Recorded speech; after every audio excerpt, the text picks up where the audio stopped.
ලෙස අපට කියන්න පුළුවන්. මෙම තරඟයේ පුරාම ශ්‍රී ලංකාව දෙස බලන කල මෙම තරඟයේ විශේෂ අවස්ථා බඳු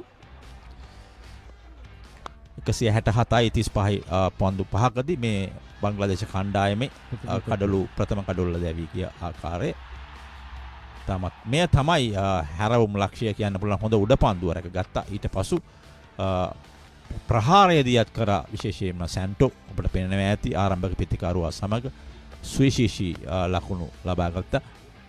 කිසිම විටක බුරුලක් දුන්නේ නැහැ ඔවුන් නිරතුරුව ලකුණු අතර. මෙන්න මේ තමයි තරඟයේ හැර වූ අවස්ථාව.